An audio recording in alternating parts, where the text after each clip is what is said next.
Welcome to Whispers of History, where the past doesn't shout.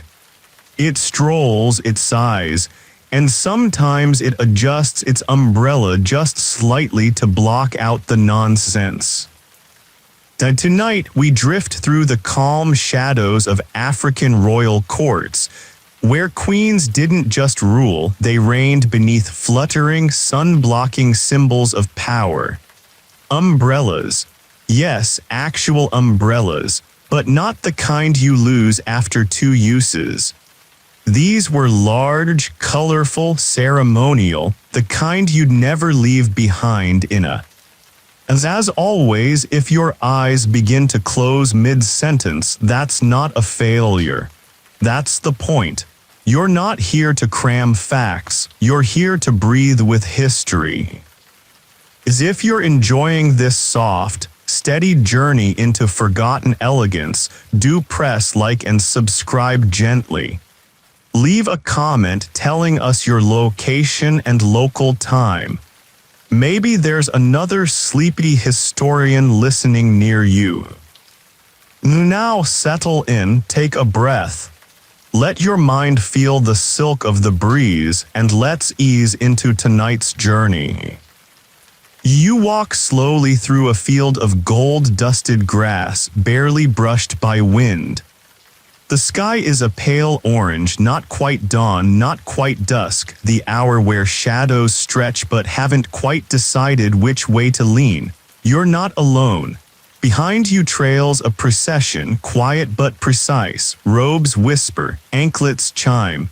And in the center of it all a figure wrapped in indigo silk, seated on a platform shaded by an enormous umbrella embroidered in gold. This is the kingdom of Dahomey.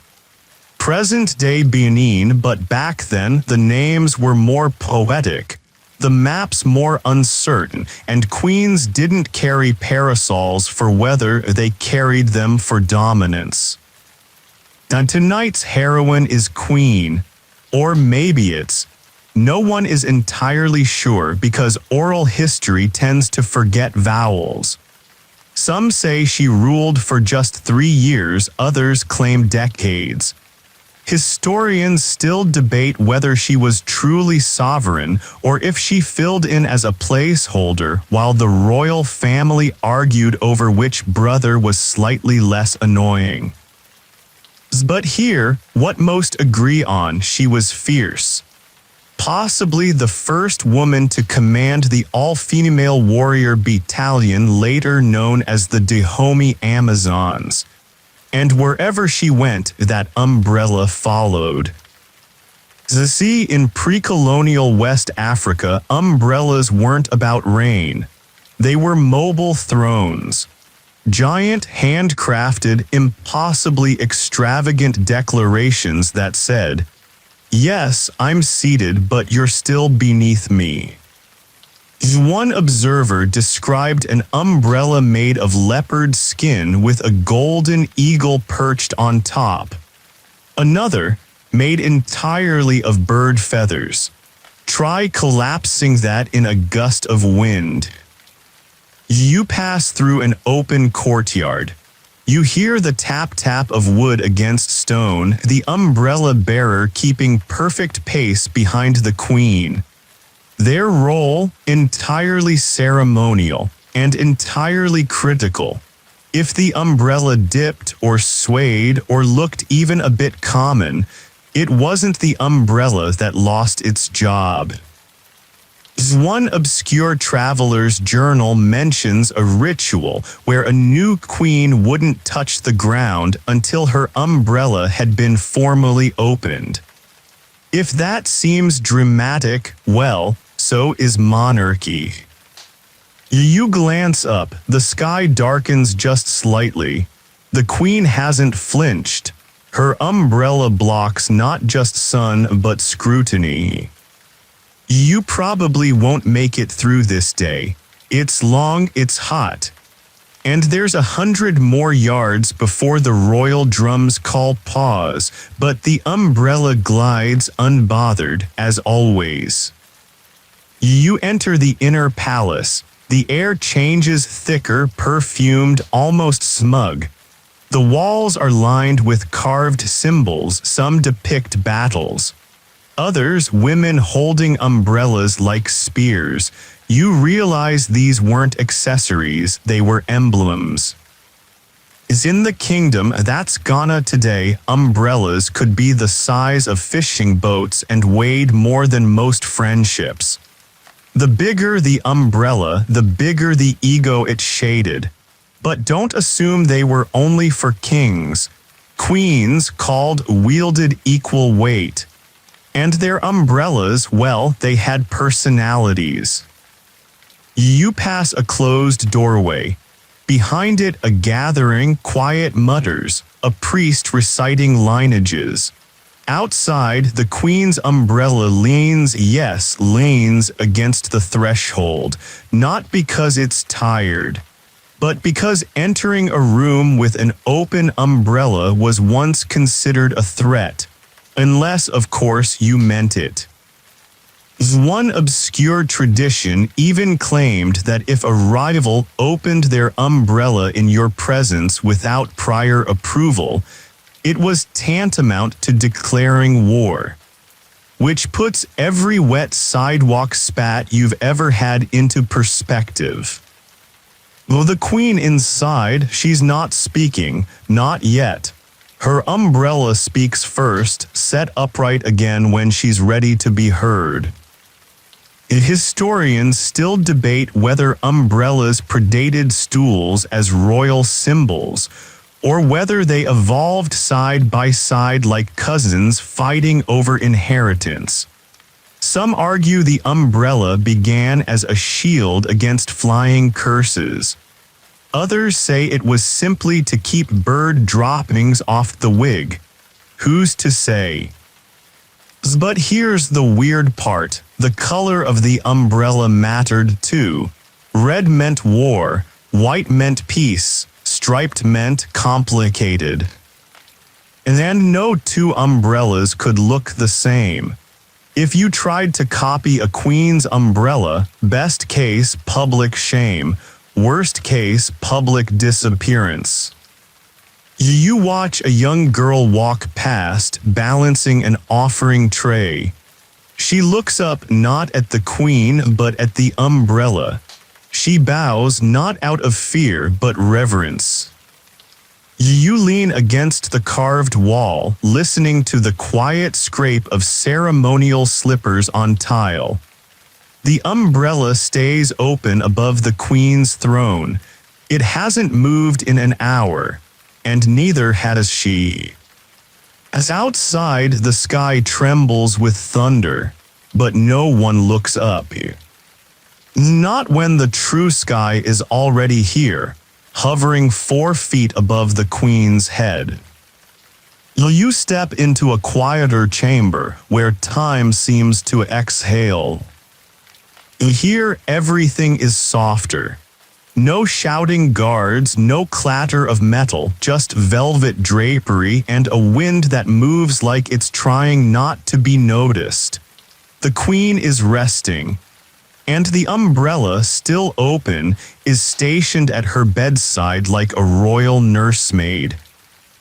Is in the kingdom of now part of Uganda, umbrellas weren't just for ceremonies. They followed the monarch even into sleep.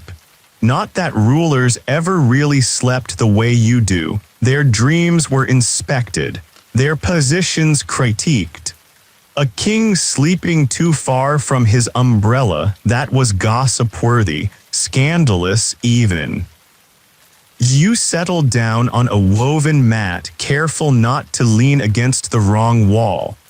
One traveler described a royal chamber with 40 attendants and only one allowed to hold the umbrella. That person was usually mute or bound by oath never to speak. Because when your job is to shade royalty, the last thing you want is someone chiming in with their opinion about the weather. There's an old proverb from the region: "He who holds the umbrella must never forget the sun." It sounds poetic but also very practical. one slip and the royal scalp is and you, unemployed. You watch as a boy, perhaps 9 or 10, walks past cradling a bundle wrapped in bark cloth. Inside is a smaller umbrella, a miniature replica of the Queen's, not a toy, a backup. Then a monarch's umbrella was considered almost as sacred as the monarch themselves. If it fell, it had to be ritually cleansed. If it touched dirt, burned and replaced. And no ordinary citizen could own one without permission. It would be like you casually strolling into town with the crown jewels stuffed into your tote bag. One obscure account tells of a warrior who tried to copy the king's umbrella colors during battle, thinking it would intimidate enemies. It did, but it also intimidated his own troops. They panicked, thinking the king had fallen. He was promptly demoted to leaf carrier. Historians still debate whether the umbrella traditions were inspired by Indian or Arab traders, or whether they were entirely indigenous. The word for umbrella literally means that which provides shade. But as you've seen by now, it also provided silence, status, and a very subtle way to say, "Don't touch me." You look up, the umbrella hasn't moved in the past hour, but you swear it knows you're watching.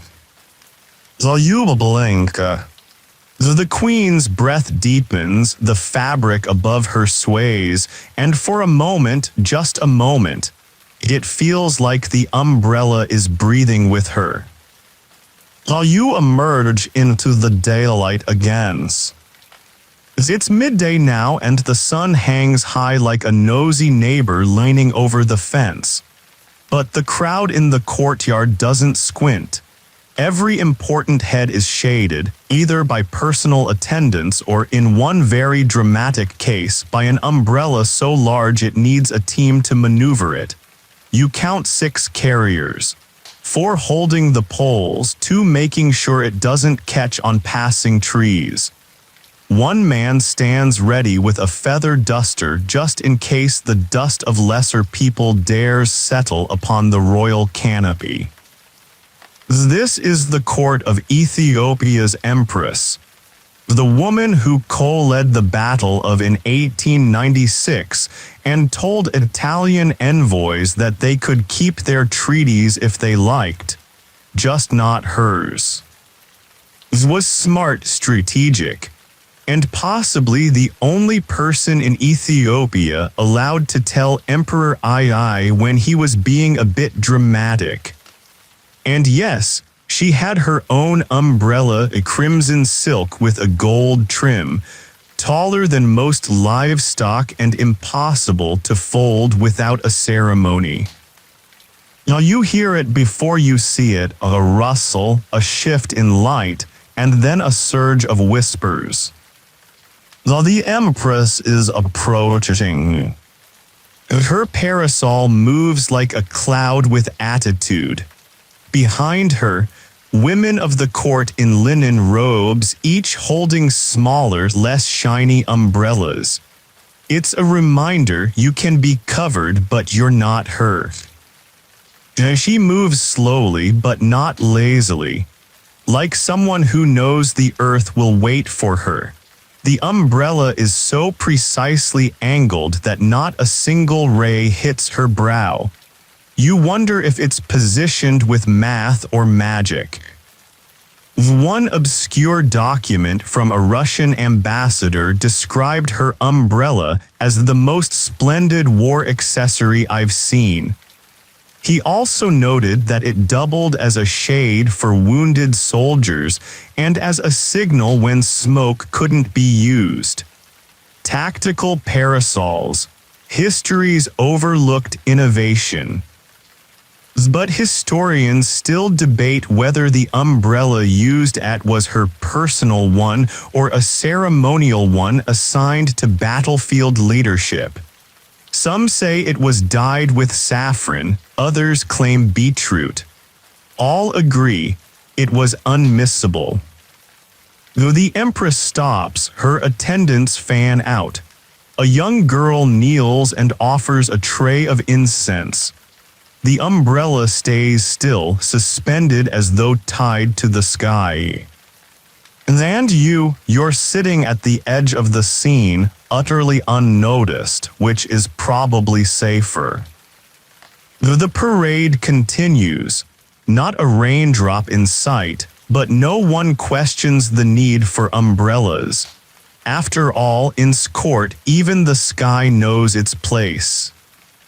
You shift slightly, letting the shade of a nearby acacia tree touch your face. It's nothing like hers, but it'll do. You close your eyes for a moment. Somewhere nearby, silk rustles, not in fear, in command. Though the ocean is not far now, you hear it before you see it, a lazy, endless hush, as if even the waves are trying not to wake the sleeping monarch. You walk barefoot down a path paved in coral stone, the edges worn smooth by centuries of ceremonial sandals.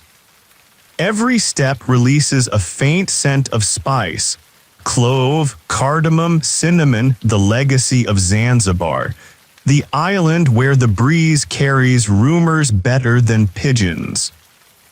This is the court of Queen, ruler of the coastal city of in the 17th century. The Portuguese tried to rewrite her history, as empires often do, but she outlived their arrogance and returned to her throne with more grace than they ever understood. And of course, she returned beneath an umbrella. As in Zanzibar, the umbrella was less an object and more a presence. The Swahili word for it came to mean shade and status at once. Not everyone was allowed to walk under one. In fact, there was a saying among sailors, "Only the moon and the queen wear silk without shame." You reach the edge of the palace courtyard and pause. It's quiet here. Even the birds seem to chirp more politely. Queen's Court wasn't enormous, but it was clever. You can feel it in the layout. Small hidden alcoves, breeze channels carved into coral walls, servants who move like thoughts, always present, rarely noticed. There's a raised platform in the garden, and on it, a single chair carved from ivory and wood draped in sheer fabric. Above it, an umbrella like no other. It's striped in soft purples and seafoam green, fringed with cowrie shells that click together like the beginning of a lullaby. A child plays nearby, trying to imitate the pattern with a stick, and the woman beside her, a court attendant, perhaps, gently corrects her grip. "Oh, you hold it like a prayer," she whispers. One obscure report from a French merchant notes that Queen's umbrella bearers were selected not for strength, but for stillness. Any fidgeting, yawning, or rhythmic swaying was considered an insult to her dignity. Imagine that as your job interview. Do you move when bored? No, ma'am, I've been professionally still since childhood. Historians still debate whether Queen's ceremonial umbrella was inspired by Persian design or crafted locally by Swahili artisans. The fabric may have come from Oman, or it may have been dyed with crushed hibiscus right here on the island.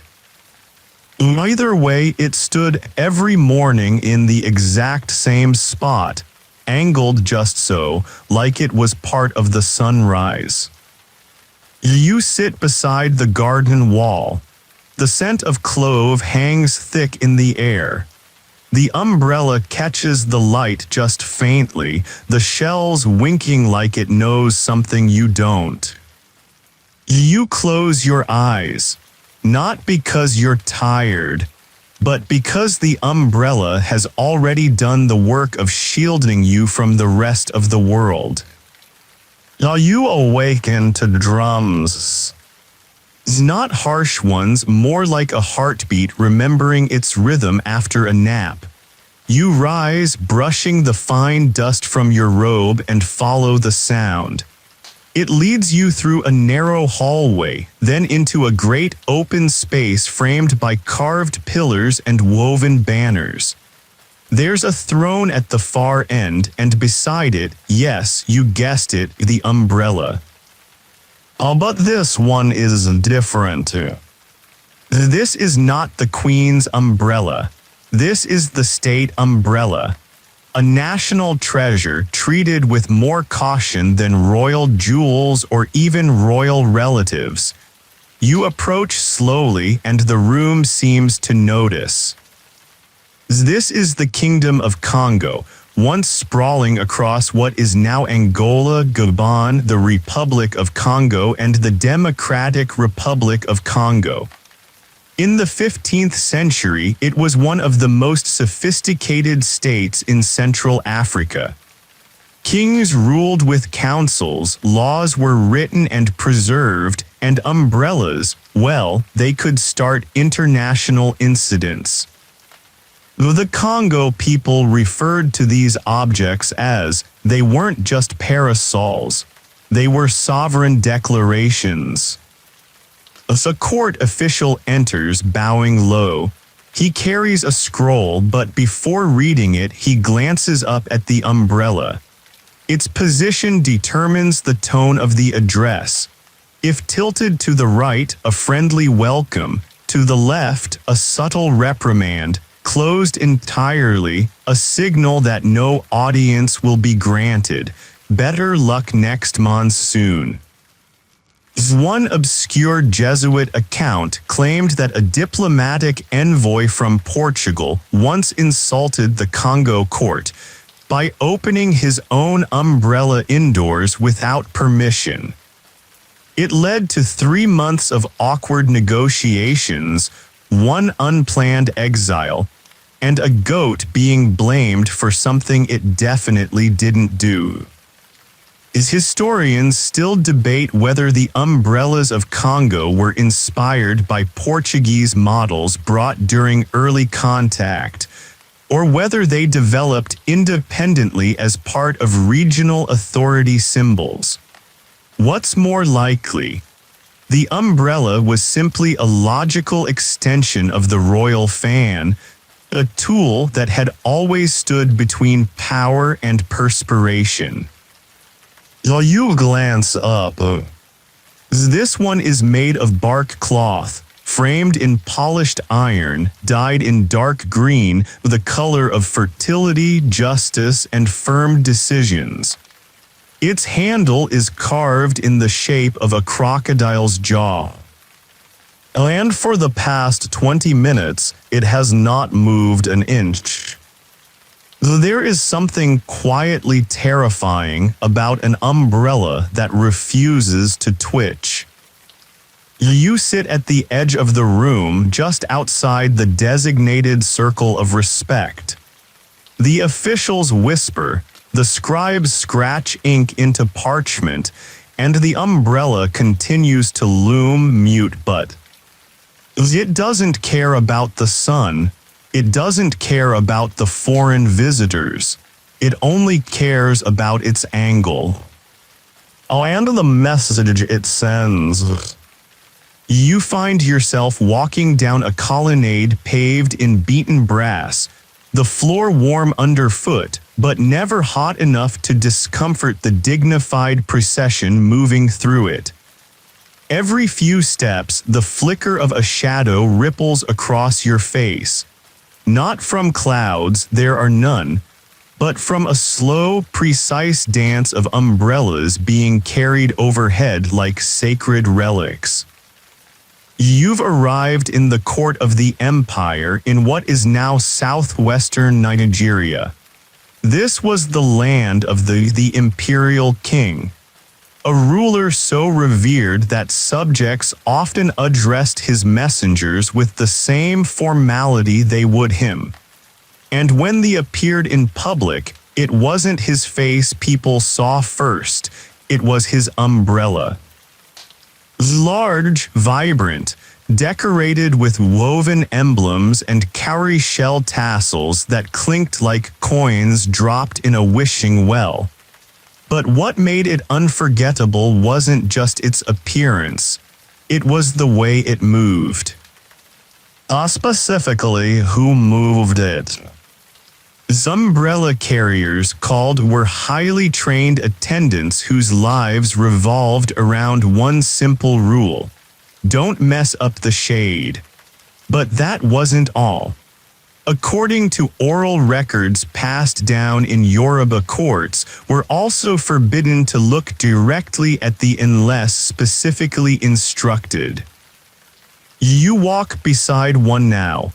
He's maybe 19, slim, his wrists wrapped in white cloth, gripping the staff of the umbrella with both hands.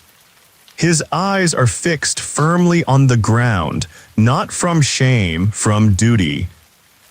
An old verse mutters through your memory, "The one who shades the king must not cast his own shadow."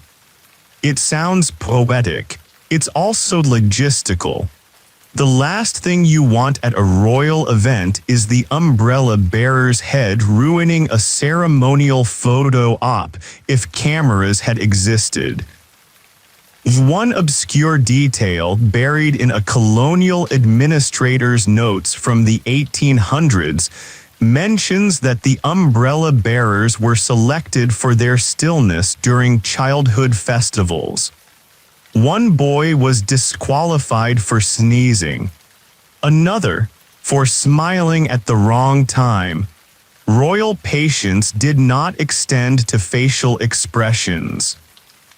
Historians still debate whether the tradition of umbrella carriers was influenced by North African pageantry or whether it emerged independently, alongside the Yoruba masquerade customs, which also featured masks, music, and highly symbolic movement. You pause beneath a banyan tree just outside the temple courtyard. You watch as the himself appears, clothed in layers of white silk and crimson embroidery. A half-circle of royal wives forms behind him, each flanked by their own umbrellas, smaller but no less dignified. The largest umbrella leads. Its handle is carved into the form of Shango, the god of thunder, his twin axes pointed toward the sky. You feel a breeze, though none of the umbrellas flutter. Their carriers hold firm. So still silent, focused, and above all else never blocking the king's glory. The jungle clears and suddenly you're on the edge of a wide plain. Dry grass stretches out toward the horizon, dotted by acacia trees and baobabs that look like upside-down dreams. But what draws your eye isn't the trees, it's the object resting beneath them. A single umbrella, unattended, upright, facing east. It hums with the kind of presence that doesn't require an audience. You've wandered into the lands once ruled by the Lunda Empire, a vast 17th-18th century realm that spanned parts of today's Angola, Zambia, and the Democratic Republic of Congo. Here, the king was known as and his umbrella wasn't just a symbol, it was considered a living archive. You approach slowly. There's no one around, and yet it feels crowded. The umbrella is painted in dark and burnt orange, its fabric stiff from age and the occasional ritual smoke bath. Intricate beadwork circles its crown, forming spirals, birds, and a snake eating its tail. Though they say this umbrella remembers everything. Each bead on its rim represents a different ruler. Each stripe dyed in memory of a season, drought, flood, famine, harvest. The pattern isn't decorative, it's historical. A color-coded timeline that only the initiated could read. You squint trying to decipher it. A faded green section. Perhaps a prosperous year, a broken patch of black, maybe a war, or was that simply mildew? Historians still debate whether the umbrella's design was intentionally coded or coincidental. But it's agreed upon that no two umbrellas of the Lunda were the same, each one a stitched tapestry of memory. One obscure traveler's note, written in shaky French, describes how the umbrella was consulted before battle, before marriage, even before planting crops. "It is not an oracle," the chief reportedly said, "but it has outlived those who pretended to be." You sit cross-legged before it. A soft wind rustles the grass and the fabric flutters slightly as if reacting to the mention of its name. It leans very slightly in your direction. You freeze. As a bird calls out overhead, the umbrella doesn't flinch. They say this umbrella was burned with him upon death, but not always. Some umbrellas were spared, passed down, considered too wise to destroy. This one maybe has seen 10 rulers or 100, maybe none, you can't tell. Well, what you can tell is this: it knows. You slowly rise, backing away with quiet steps, careful not to disturb the dust it rests on. Well, not because you fear it, but because it looks like it's watching you with no eyes at all.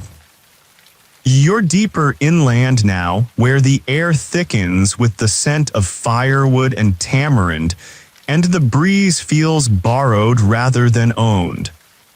A small river snakes through the low hills, and on its banks a festival is.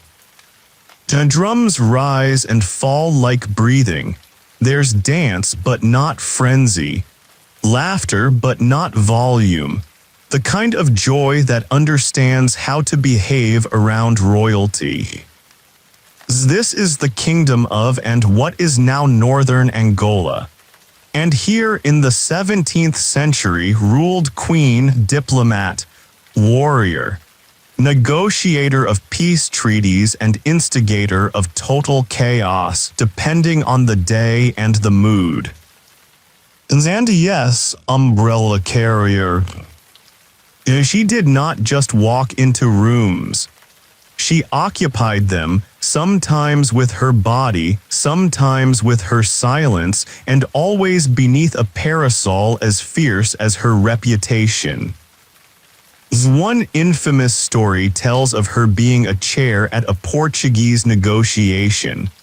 So she gestured to one of her servants, who promptly got on all fours to form a human seat. Sat head high, umbrella above, spine unbent. The Portuguese scribes wrote about the chair. What they didn't note, but everyone else remembered, was that the umbrella never dipped. Here you watch a reenactment of that scene, a festival tradition. The role of is played by a young woman in royal blue cloth, eyes hard as glass. Her umbrella is wide and flat, trimmed with black feathers and porcupine quills. A court boy plays the chair, kneeling beside her. It's theatrical, yes, but also reverent. She isn't being mocked, she's being conjured. One obscure Portuguese priest wrote, in a letter that was never published, that umbrella moved before her like an omen, and that no man could speak to her while within its shadow unless invited. Historians still debate whether her umbrella had embedded symbols, carvings of weapons, or ancient proverbs, or if it was stark and plain to reflect her severity. Either way, no one ever described it falling, even during war, especially during war. You pass by her statue, real this time, not a reenactment. The metal is dark, weathered. She stands tall, spear in one hand, in the other nothing. But above her, suspended as if mid-wind, is a metal umbrella held by no one. You pause not out of fear but out of instinct. You don't step into the Queen's shadow. Not unless you've earned it. The path widens. You approach a complex of buildings surrounded by walls carved with spirals and eyes, symbols said to watch even when the guards have gone to sleep. The palace isn't made of marble, no gold leaf, no peacocks. But what it does have is umbrellas. Dozens, maybe hundreds. Some stored upright, some wrapped in linen like resting warriors, others displayed open like trophies in a museum that never expected visitors.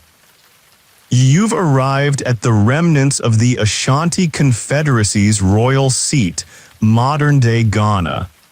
Once the beating heart of a complex empire built on trade, ceremony, and fabric diplomacy. The king still exists today as a respected cultural leader. But tonight we're drifting back a few centuries, to a time when umbrellas weren't just decorations, they were named. Each had its own title, history, and dedicated song. You walk through the inner courtyard. Each corner hosts a different umbrella. One is striped in crimson and bone white, said to represent war and forgiveness.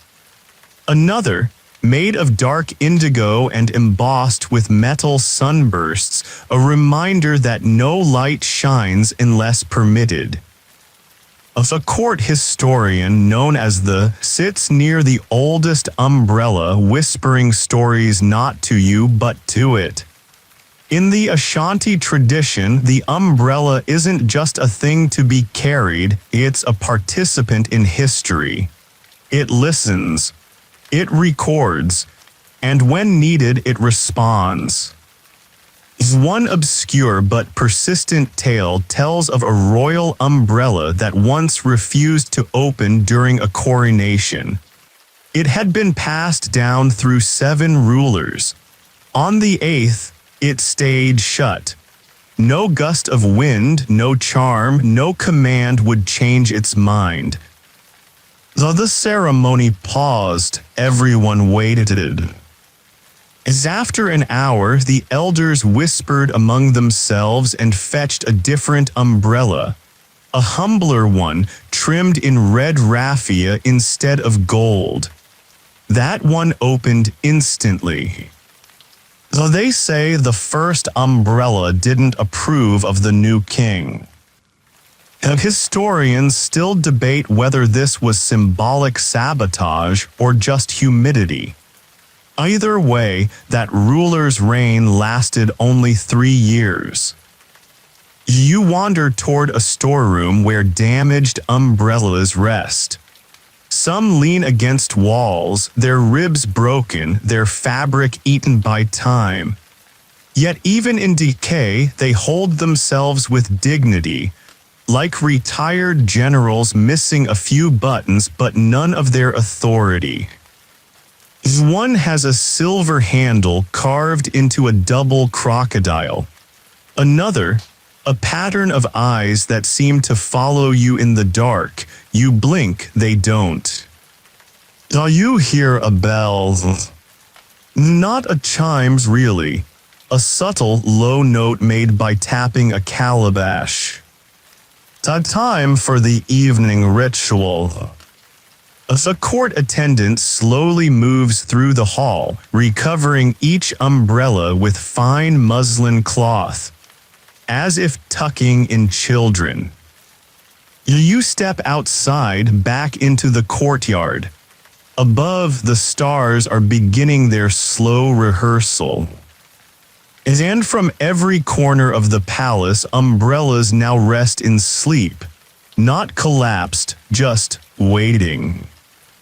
Like old memories that might be summoned again, if the wind rises or the queen returns. You walk along the outskirts of a former battlefield, though there's no sign of blood now. Just tall golden grass, a few crooked stone markers, and air so still it feels like the land is holding its breath.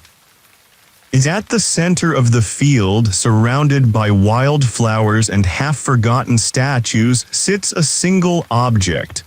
Folded, bound, wrapped in faded cloths. And then umbrellas. You stop, unsure if approaching is allowed, but there are no guards, only silence.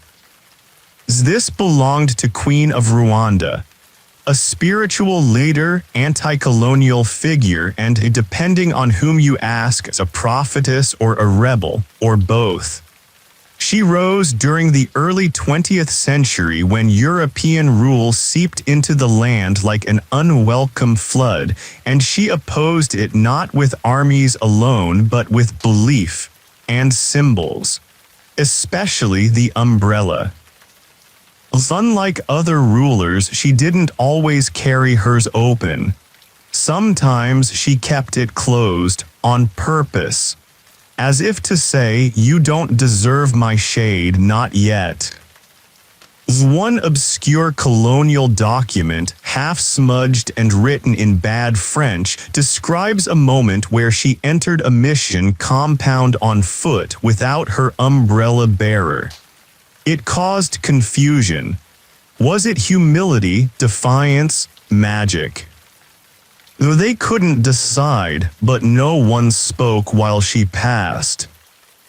Historians still debate whether she ever truly ruled or led only symbolically through myth and gesture.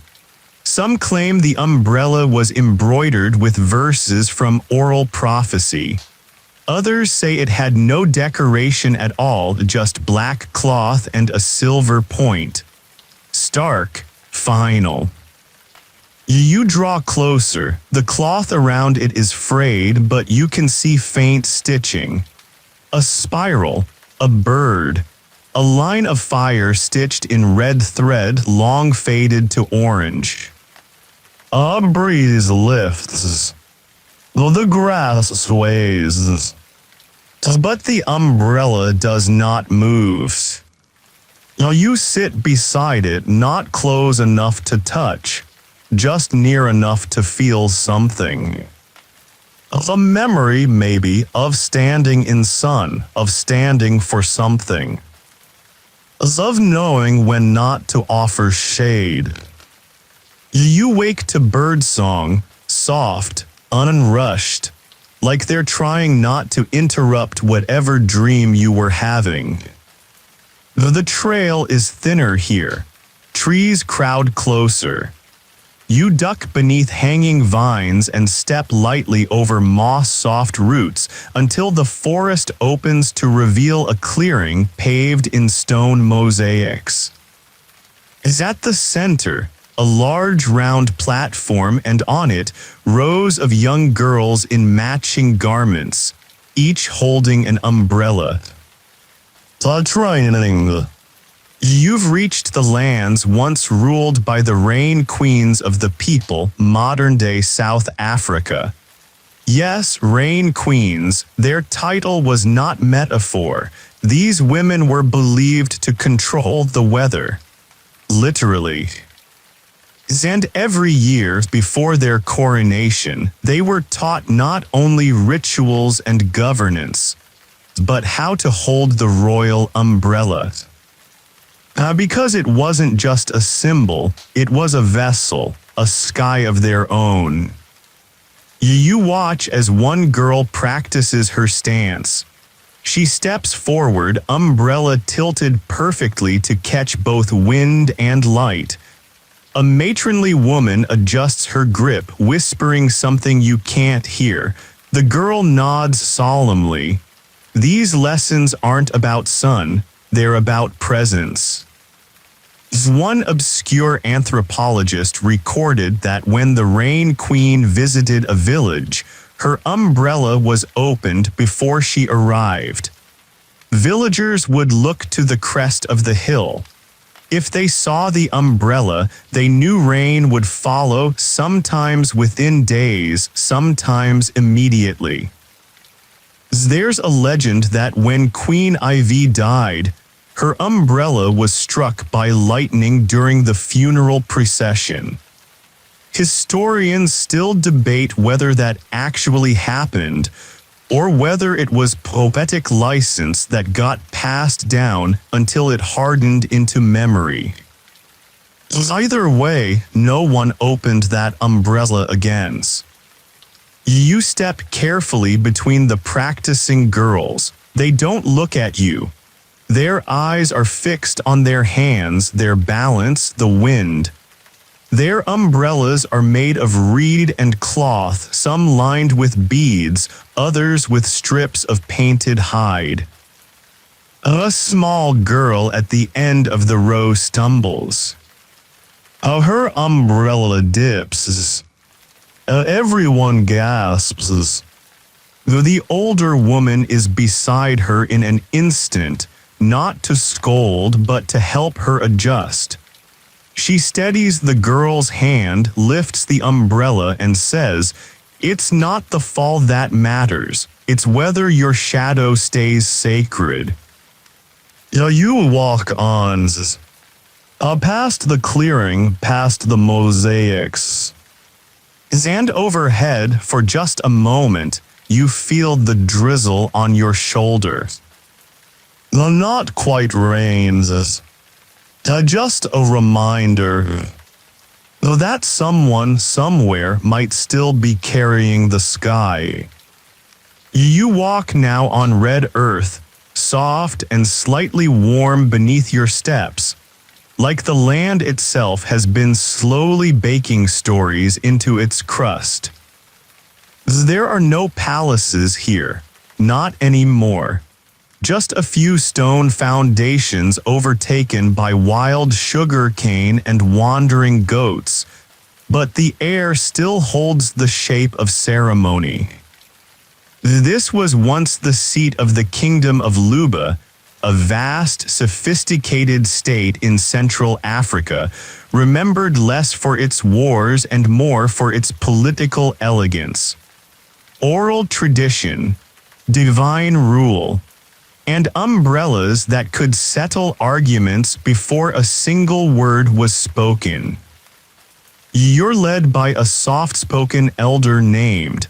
He carries a carved staff and points gently with it to the open patch ahead. This is where the royal court sat, he says, and that he gestures toward the base of a collapsed column is where the umbrella would have stood. He says stood, not was held, and that's your first clue. Is in the Luba court, the royal umbrella wasn't merely carried. It was installed, planted, as solid as a flagpole. Once placed, it could not be moved until a consensus had been reached among the elders. One obscure Belgian missionary, writing mostly to himself, it seems, described a court session where the queen entered the room after the umbrella. It had been delivered on a ceremonial sled and set upright by 3 elders. Once it was positioned and facing the right direction toward the east, always only then did the queen step inside. And when she did, no one looked at her face. They watched the umbrella. The umbrella told them what kind of day it was going to be. As if it had golden fringe, blessings; if it was unadorned, business; if the tassels had been removed, prepare for mourning. As historians still debate the true political structure of the Luba court, whether it was a confederacy of clans or a centralized monarchy, but they agree that the use of ceremonial objects to mediate power was unparalleled. The umbrella didn't just represent authority, it channeled it. While you kneel in the dust, watches you smiling faintly. Then he says something strange. The queen once said, "I only speak louder than the umbrella when I am certain it agrees." He turns away, letting you sit alone beneath the open sky. And for a moment, you imagine the umbrella is still there, tall, motionless, casting a perfect oval of shade across the circle of stones, waiting for someone brave enough to speak beneath it. Oh, but not first. No, never first. You're back near the coast now. The light is brighter, the air tinged with salt and ash. Fishermen call out to one another with rhythmic familiarity, and smoke curls from small fires where cassava bread is being turned with flat stones. But there, on the edge of the harbor, a procession is forming. Not for royalty this time, but for diplomacy. This is 18th century in present-day Republic of Congo. A powerful port kingdom known for its commerce, its sophisticated legal codes, and its unforgettable ambassadors. They didn't travel alone. They didn't even travel with soldiers. They traveled with umbrellas. You follow one such procession as it prepares to board a long wooden canoe. At the front walks a man wearing white linen, his neck wrapped in a collar of shells. Behind him, a boy carries the ceremonial staff, and behind the boy, the umbrella. It is massive, 6 feet across. Deep blue cloth, trimmed in green, decorated with silver discs that jingle softly as it moves. Though the man under it never touches it, never even looks up. This is ambassador to a rival coastal kingdom. His message will be spoken later. But for now, the umbrella is saying, we are serious, we are sovereign, and we are watching the sun. One obscure Portuguese sea log described such ambassadors as men shaded like kings, even when surrounded by fishermen. The log also noted with evident irritation that the umbrellas always entered a port first, preceding flags, trumpets, and messengers. Because if the umbrella didn't arrive first, the conversation didn't begin. Historians still debate whether these umbrellas were crafted by coastal artisans or imported from inland regions like Congo, but the effect was undeniable. Even European traders, normally dismissive of native trinkets, recorded feeling unsettled by the umbrella's silent authority. You sit now on a smooth rock, watching the canoe push off into the surf. The ambassador remains seated beneath his shade, unmoved by the sway of the waves. It's not about comfort. It's about ritual. A kind of wordless grammar that says, we bring peace, but we also bring memory. As the canoe grows smaller, the umbrella still clearly visible like a floating jewel in a bowl of blue. And you wonder, when it reaches the other side, will the foreign court know how to speak the language of its shade? You're high up now. The air is cooler, the kind that sits lightly on the skin but creeps into your breath like something sacred. Mountain wind, silent and ancient. Beneath your feet, volcanic rock, smoothed over centuries by the soft stamping of ceremonial feet. This is the kingdom of again, but not the palace grounds this time. This is hill, burial place of kings and of umbrellas. You climb carefully, not because the slope is steep, but because the silence feels structured, like it's been folded, placed, and kept there on purpose.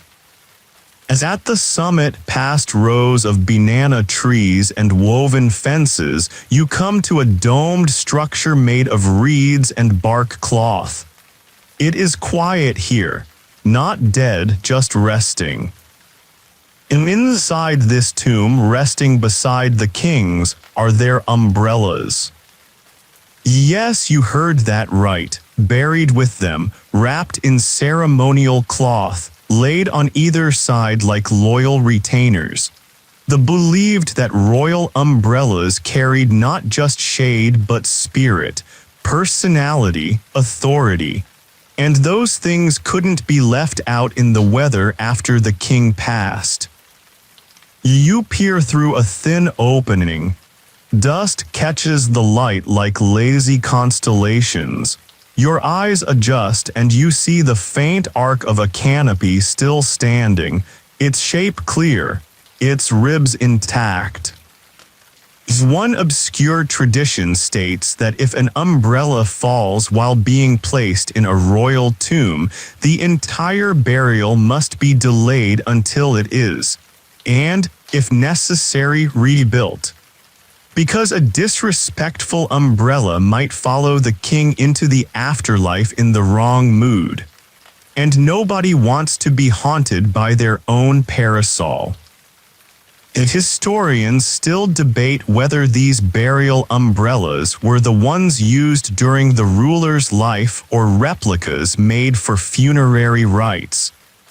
Some evidence suggests they were never even opened again once interred, because the dead, after all, no longer need shade.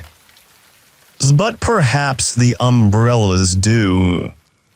You sit outside the tomb for a while, not quite ready to leave. A caretaker walks past and places a small calabash of water at the doorway, murmuring something in Luganda you don't catch. Then he looks at you and says quietly, that one. He nods at the mound where the umbrella is buried, that one never bowed. Not even in wind. You believe him, huh? You walk back down the hill and the air seems different now. Not cooler, just more watched. By now, you've walked through kingdoms and courtyards. You've passed dancers, diplomats, warriors, and whisperers. But here in the wide, dry lowlands of modern-day Sudan, there is no procession. Though there is an absence. You arrive at the ruins of an old Meroitic temple, the stones sun-bleached and half-swallowed by sand. Columns lean like tired men. The air is heavy, the silence complete, except for the occasional soft groan of wind dragging across cracked earth. This is the land of the queens of Kush, women who ruled with sharp minds, sharper tongues, and a record of telling Roman generals to either behave or leave. These were queens who commanded armies, who signed treaties, who cut taxes and raised cities, who didn't need permission to reign because they already were the permission. And in the middle of this forgotten ruin, a small raised stone platform, no throne remains, no carvings, just the faint outline of 4 indentations in a square. Now you run your fingers across them. An umbrella pegs. This was the base for the ceremonial shade, the presence that accompanied the during court appearances. It would have been tall, likely stretched with fine dyed linen, imported if necessary, embroidered with crescent moons and ibex antlers. One obscure Roman historian, writing with both admiration and a healthy sense of fear, described meeting a who held court beneath a tent of sky, yet no ropes were seen. Many believe he meant the umbrella. Others think he was just confused by how utterly unbothered she was by his presence. Still, there's something extraordinary here. Though this umbrella is gone. Not buried, not broken, just absent, and yet its impression remains. Historians still debate whether this was the original site of judgment ceremonies or a resting place for traveling queens. What they agree on is that the umbrella stood higher than the throne always. You kneel. You close your eyes. And for a moment you imagine her tall, robed in white, hands resting on her knees, silent, still, and beside her nothing. Just the breeze. And the feeling of being covered by something you cannot see, but you know is there. A weightless crown made of shade. A canopy without cloths. An umbrella you hold, simply by standing where you're supposed to. Though the land here flattens again. You walk beside a quiet river, the kind that flows without fuss, where the water moves like silk beneath reeds and sleepy frogs. This was once part of the trade route between ancient Mali and the coast, a corridor of salt, gold, and gossip. You come to a resting post, just 3 crumbling walls and a platform of sun-hardened clay. But someone has left an offering in the middle of the floor, a small bundle of folded cloth and a slender wooden pole. You know what it is before you touch it. It's an umbrella, or at least the remains of one. This is the shade of the griots, the storytellers. They didn't rule. But they were welcomed in the courts of kings, whispered truths no one else dared say, and reminded the powerful who they were before the throne ever found them.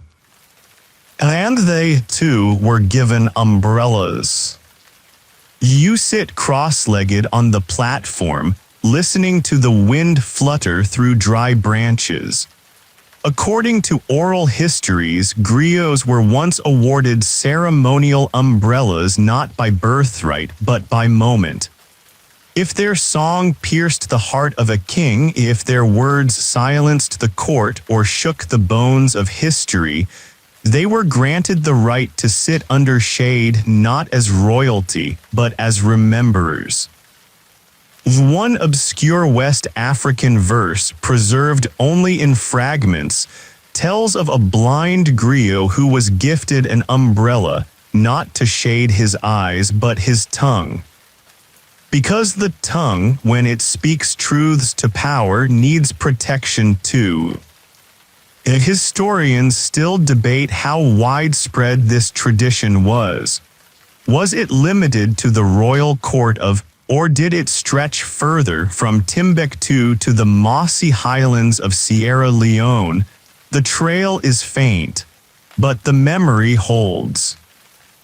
You look again at the bundle beside you. The cloth is faded indigo, the handle cracked and worn smooth. But you know without a doubt this umbrella once sang. Not in words, in the silences. As a witness to the time when truth was dressed in linen and sat quietly in the corner until called to speak. Now you smell the storm before you see it. Though the air thickens, the scent of dust and water clings to your skin. There's a distant rumble, low and uncertain, like the sky hasn't made up its mind yet. And in the clearing ahead, an old wooden structure covered in thatch and palm leaf. There she stands. As a statue now, but once queen of the people. Her name echoes in West African legend, remembered not for conquest but for sacrifice. She was the queen who, during a great migration, gave up her only son to the river so her people could cross safely. A leader who turned grief into legacy. And yet, the detail no one tells. It rained that day. A heavy's wild, unrelenting. And still, her umbrella was held high. You step closer to the shrine. Offerings have been laid around it, nuts, beads, carved wooden stools. But beside her stone feet, a carved parasol resting in the dirt. Its wooden ribs are etched with waves, stars, and hands reaching toward the sky. One obscure oral account claims that umbrella bearer held it over her head throughout the crossing, even while she stood waist-deep in floodwaters, robes soaked, eyes closed. When the child slipped from her arms into the depths, the umbrella stayed upright. A gesture of dignity, perhaps, or defiance. Historians still debate whether this moment is symbolic or real. Was the umbrella literal, a metaphor, a myth? But here, what matters, it was remembered. And that alone gives it power. You sit beneath the shrine's overhang as the rain begins to fall again, light at first, then steadily heavier. But you don't move, not right away. Because in this moment you understand something. The umbrella wasn't meant to keep her dry. It was there to remind the people that even when the sky weeps, the queen stands tall. And no drop of sorrow, no weight of grief, no river that takes what you love can ever remove your right to be protected. Now you stay there in the rain until the storm softens. Until the statue gleams. Until you feel, perhaps for the first time, the warmth that only shade can give when everything else has gone cold. Now you arrive at the edge of a marketplace. The stalls are mostly empty now, save for a few sleepy goats and the long-forgotten scent of dried mango. You can almost hear the laughter from mornings long past, trade, debate, maybe even a lover's argument over too much salt in the stew. But what you notice most are the footprints. Dozens of them, all heading the same way. Wide, deliberate patterns stamped into the baked clay. One trail in particular is unmistakable, the kind that belongs to someone who never had to look over her shoulder. This was the root of Queen of the People, a warrior priestess who French invasion in 1899 and made them regret every mile they dared enter her land. Her story is not hidden, but rarely told in full. Because empires prefer to remember defeats as miscalculations, not rebellions. But the people remember, especially the umbrella. Was known to carry her own, not because she lacked attendants, but because she refused to let anyone else control her shadow. You follow the path, tracing her footsteps to a small hill where the wind is thick with sand and irony. The old tree here is scorched on one side, and rumor says it was where she made her stand. One obscure oral poem describes her walking into battle with a blade in one hand and the umbrella in the other. Not above her, but sideways, like a shield. She dropped it just before the first arrow flew. Not by accident, by declarations. Historians still debate the meaning of that gesture. Was it a symbol that the negotiations had ended, or a personal ritual letting her own shade fall so her enemies could no longer pretend they didn't see her clearly? Well, what's certain is this: the French fled, she remained. Now you sit under the tree, its bark is brittle. The wind hums with something unsaid. And for a long moment, you stare at the ground beside your feet, half expecting to see the outline of fabric, bleached and buried. But it's not there. Because didn't need it anymore. She had already stepped beyond shade. And into legend. You're back in a city now. It doesn't matter which one. Cities are all cousins, really, even across centuries. They buzz, they posture.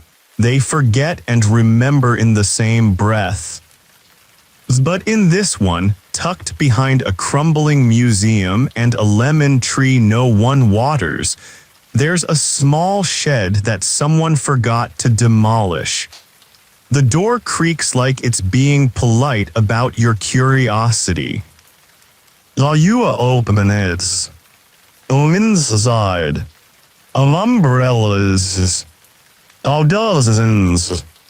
Not arranged, not displayed, just lining, waiting. Some hang from nails, others are folded carefully on the ground. A few remain upright as if guarding their corner of the world. While you step inside, it smells like dust and mothballs and history that refuses to perform anymore. There's one umbrella, large, colored, whose fabric still carries a faint pattern of moons. Another, wrapped in plastic, bears the name of a queen you haven't heard of scratched into the wood. While you lift it just slightly, it creaks, not from weakness, from memory. One obscure letter from a colonial archivist, never published, of course, notes that many royal umbrellas were retired into private homes or museums after their owners were deposed or died. But what the archivist didn't understand was that retirement isn't the same as silence. Because these umbrellas were not forgotten, they were resting. Historians still debate whether it's appropriate to display these in museums at all. After all, they were not objects meant to be looked at. They were meant to cast presence. They were meant to do. You let the umbrella rest back into its corners. And you sit just for a minute.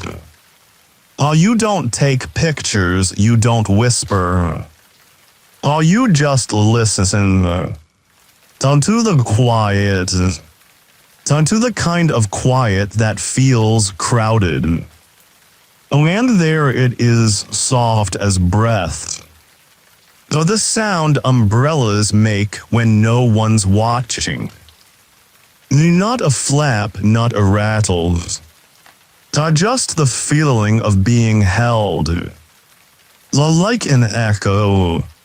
Like memory.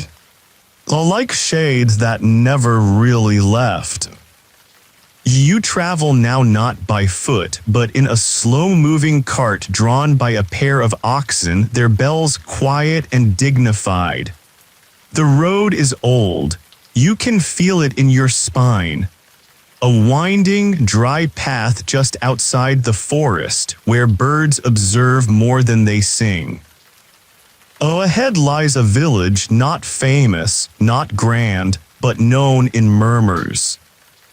This was the birthplace of Queen, a ruler of the Yu people, remembered not for expansion but for stubborn peace. She was the kind of queen who negotiated with strangers before asking their names, who was known to stop wars simply by showing up, wearing the same umbrella every time. The story goes she had only one. It was tall, plain, indigo cloth with a white edge. No fringe, no embroidery. And she was never, not once, seen in public without it. When you enter the village, elders greet you with raised eyebrows, not suspicion, just caution. Outsiders rarely come asking about umbrellas. But you're led gently to the shrine behind the schoolhouse, where a small wooden frame shelters something sacred from the rain. It's there. Still upright.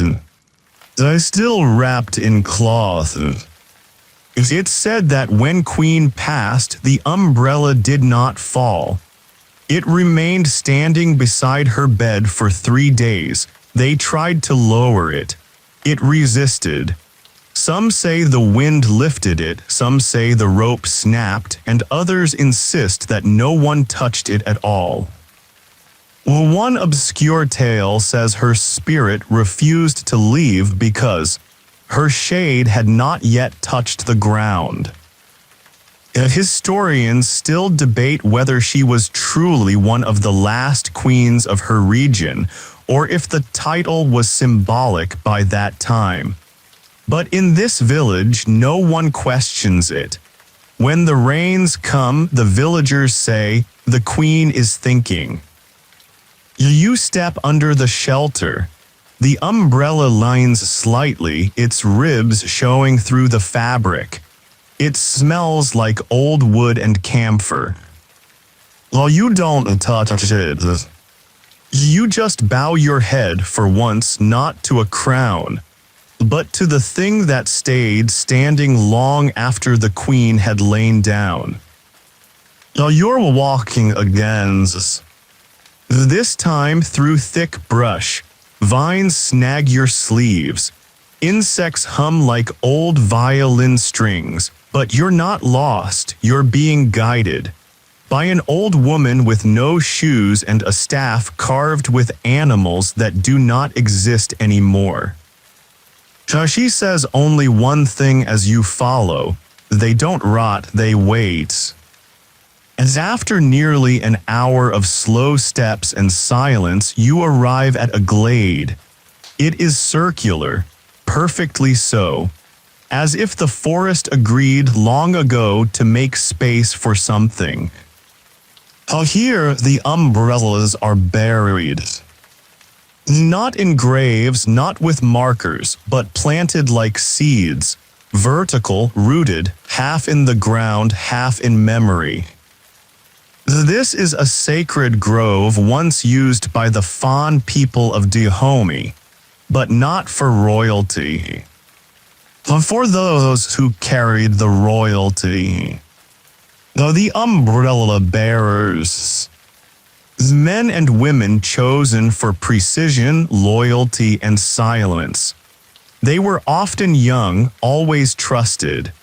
To drop the umbrella, even accidentally, was to disappear from court life entirely. But when they died, the umbrella didn't return to the palace. As it was brought here, all planted. It's a soft, quiet ritual performed at dusk, with no words, no songs, only the gesture of the handle entering the earth. You walk among them now, some are just stumps. Others have sprouted moss, their tops bloomed into unlikely fungi. But many still resemble umbrellas, fragile ribs extended like wings, the faded cloth slouched but intact. One obscure oral record says that when the wind moves through this grove, it carries stories up to the gods, that the umbrellas report in, still loyal, still shielding. Historians still debate whether this grove is a myth. No formal research has been permitted here. Too sacred, too forgotten, too respected. Though the woman who led you finally speaks again. Oh, they're not buried because they're dead, she says. They're buried because their work is done. Now you close your eyes, and you can almost hear them. Not voices, not words, just the faint rustling of cloth in windless air. A shade being offered to no one in particular, but offered still. You're on foot again, but the land beneath you is different now, soft with loam, padded with fallen leaves. The trees here are older than maps, their roots twisting like stories with no clear beginning. You're in what was once considered the spiritual borderland between kingdoms, a neutral space where no crown claimed dominion and no war dared linger. Here, emissaries met under trees, prisoners were exchanged. And once, only once, a queen came to make peace. But not with another ruler. Well, with a time.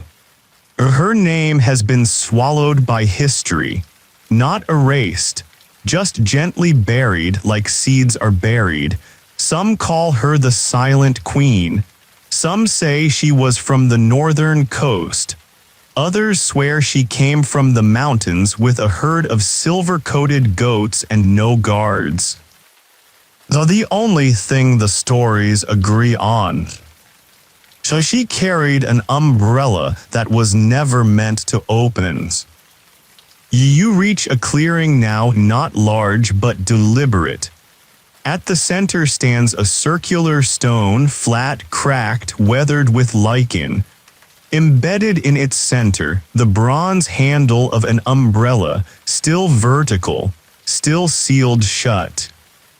It is wrapped in cloth the color of ash. Not ash, as though dyed not with pigment but with the remains of something once burning. One obscure oral verse describes this umbrella as the pact kept in silence. It was brought here after the queen's final gathering, a ritual held without a single word. Her attendants left without looking back. Her guards were already gone. No one knows what was said. Only that the umbrella, still sealed, was left behind. Historians still debate the event. Was it a disbanding of power, a personal farewell, a spell? Some believe the umbrella holds royal secrets, others believe it simply didn't need to open. Because the queen who brought it had already offered the greatest protection she could, her absence. You kneel beside the stone. A few dry petals rest near its edge. Offerings from someone who came before you, maybe yesterday, maybe last year. The cloth of the umbrella flutters, though there's no breeze. You wait. And as you do, you understand something you didn't before. Some shade is not meant to protect us from the sun. Some shade is meant to let the world burn a little slower. It takes you the better part of a day to reach the next place. The road is long but not difficult. It curves through villages that no longer have names, past goats with patient eyes and children who wave at your quiet curiosity. Then at the edge of the forest, behind a wall of woven bamboo, you find it. A palace, but not the kind you're used to. This one has no throne room, no audience chamber, no tapestries, no drums, no king. Just umbrellas. Hundreds of them. You step inside and immediately feel the temperature drop. Not from lack of sun, the thatch roof is full of holes, but from presence. Each umbrella is given its own space. A wooden frame, a nameplate, a coil of incense long extinguished. Some are vast, taller than a man. Others barely stretch wider than a dinner plate. Each one belonged to someone, a queen, a regent, a noble consort, or a royal child who lived just long enough to receive shade. This is the Hall of Shade, the last surviving part of a forgotten dynasty in Central Africa. Its people are gone, their language spoken now only in prayer. But their umbrellas preserved like saints. You walk slowly, your footfalls echo on clay. You pass one trimmed in crushed turquoise, another in copper wire, another woven from reeds and dyed with ground tamarind, faded now to the color of smoke. There's no one to explain them to you. But you understand anyway. Each umbrella tells a different kind of silence. One obscure field report by an ethnographer from the 1940s describes the palace as a museum of dignity and claims that local belief holds the umbrellas still radiate emotion. Joy, anger, warning, grief. The report was dismissed by academia, of course. Too sentimental. But you believe it. Because as you stand in the center of the room, a shaft of light piercing through a crack in the roof strikes a crimson umbrella, small, faded, frayed at the corners. And for just a moment, your eyes blur with something you don't recognize. It isn't sadness. It's respect. Respect for something that once stood between a child and the heat of the world. You reach the final row. Here, the umbrellas are covered entirely in linen, not to preserve them, to let them rest. You step backward, bow slightly, and leave. Outside, the sun feels heavier, but also somehow fairer. As if every inch of shade you've walked through still lingers behind you, making room. The sun is high, but you do not feel it.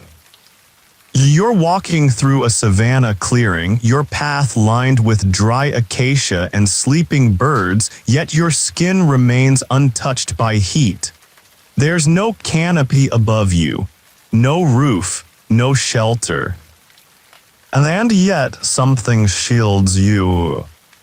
While you stop, you look up, nothing. While you look down, no shadow. But you feel it unmistakably, a coolness, gentle and round, like the palm of a careful hand just inches from your brow. While you've entered the zone of remembered shade. No one calls it that officially.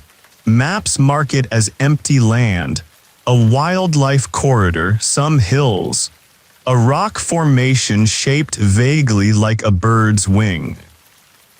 But those who live nearby know. They say a queen once passed through here not to conquer, not to bless, but simply to rest.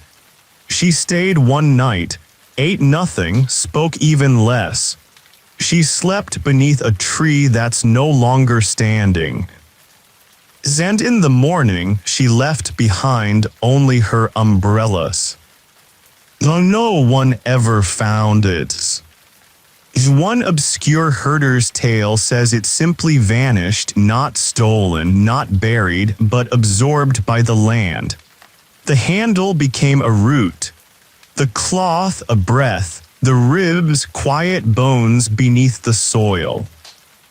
And historians still debate whether this queen was real. Some claim she was a royal courtesan fleeing a collapsed court. Others say she was a ghost long before she arrived. But every year for 1 week, this area experiences something strange. A band of cool air that settles like a dome. No wind, no clouds, no visible cause. Just a shade. Now you walk forward slowly as the sensation deepens. Though the sun remains bright, but the temperature drops. You close your eyes and it feels like standing under silk. Your skin tingles not with fear but with memory. And in that moment you understand. So some umbrellas do not need ribs or cloths. They remain because someone once stood here with dignity. And dignity, when strong enough, casts its own shadow long after the person is gone. Evening has begun to stretch across the landscape now. The air turns gold. Birds trade their songs for softer calls. Trees cast shadows long enough to trip over. And on the far edge of a quiet village, you reach the place people still whisper about, but only in the last hour of light. As a steep incline covered in red dust and flowering vines. At the top, a shrine. A small round made of white clay and thatch, empty inside. Except for one thing. A single iron ring mounted into the ceiling. No plaque, no banner, just the ring. Now this is where the umbrella left. The story is too strange for most historians. You won't find it in textbooks. It survives only in the quiet songs of a few elders and the eyes of children who've been told not to look directly at it. The tale goes like this.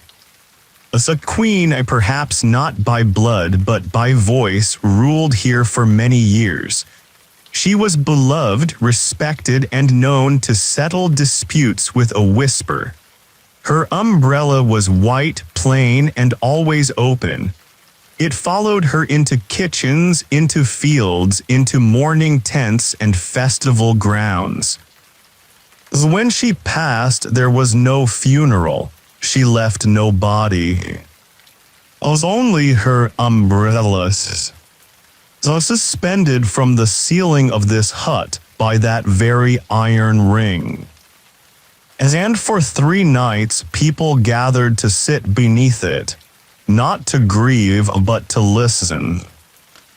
Because the umbrella spoke, not in words, but in feelings. One woman said she smelled the queen's perfume. Another swore her childhood lullaby echoed inside her chest. A boy fainted from stillness.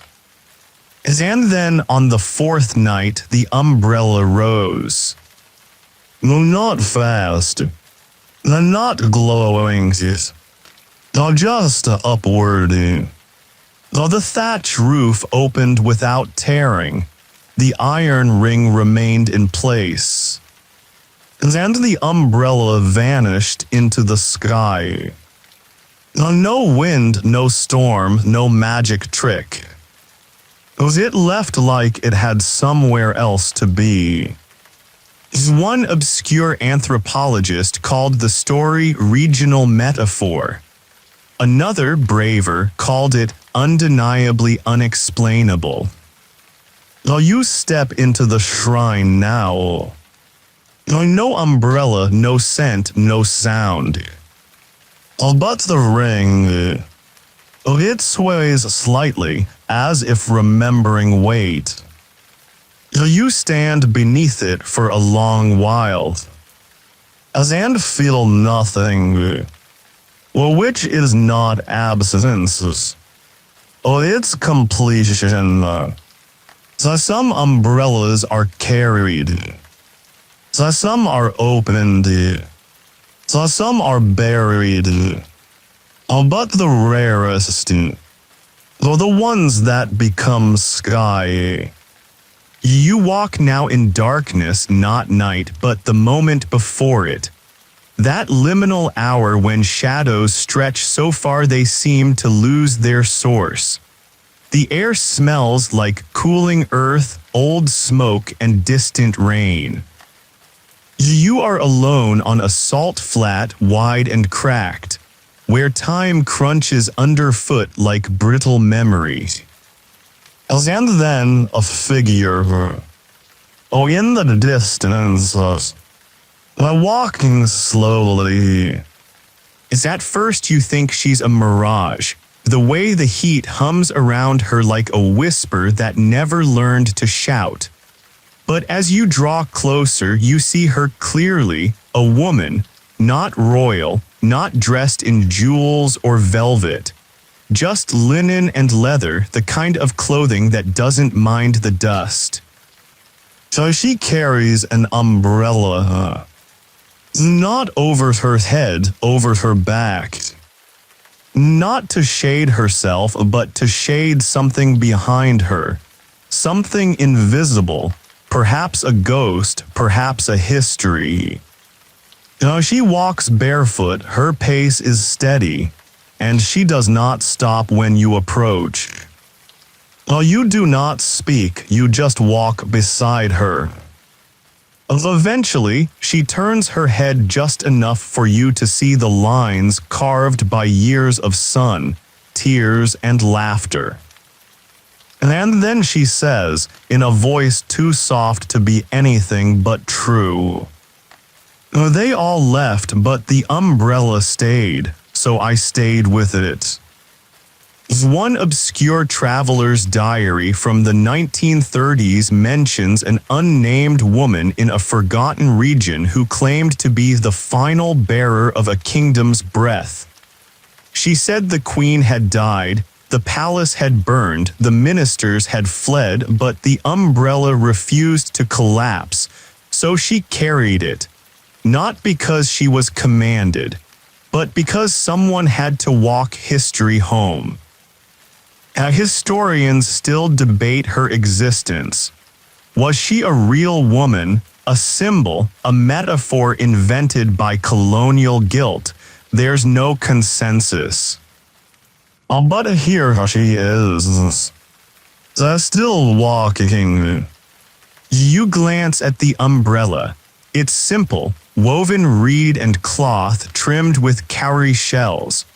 But the way it hums, the way the air folds around it, you feel it's sheltering something much older than rain. You walk together in silence for a while longer.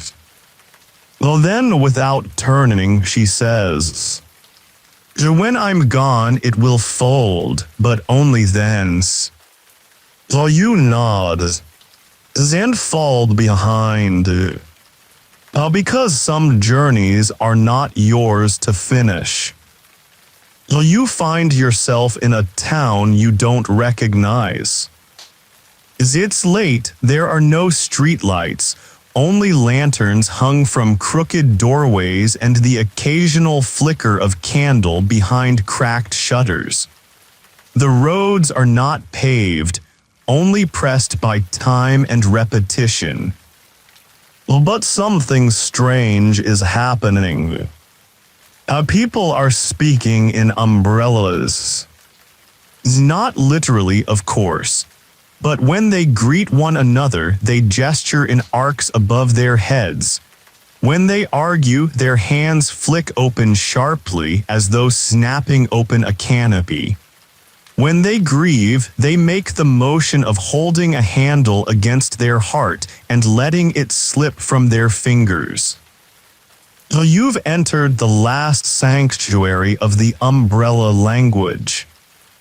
No one knows who created it or when, but here, gestures that once served royalty have become communication. Children mimic the turns and tilts. Elders correct posture with the gentlest tap. Lovers tilt invisible shades toward one another in the moonlight. You sit in the village square watching a woman serve tea. She does not pour, she offers shade. The teapot is lifted slowly, then tilted just so, as though protecting the steam with an umbrella you cannot see. An old man nearby is telling a story, but he uses no words, only a folded umbrella in his hands. He moves it like a puppet, closing it, pointing it, letting it tremble as he mimics wind. The children laugh, then gasp, then sit very still as he raises it, opens it above his head and bows. "Oh, you don't need translation. Oh, you understand." One obscure linguist who visited this town decades ago claimed that the umbrella gestures contained up to 120 unique verbs. One gesture meant to offer protection with sorrow. Another, to stand behind someone's joy without taking credit. There was even a subtle, inward curl of the fingers that meant, "I forgive, but I do not forget the heat."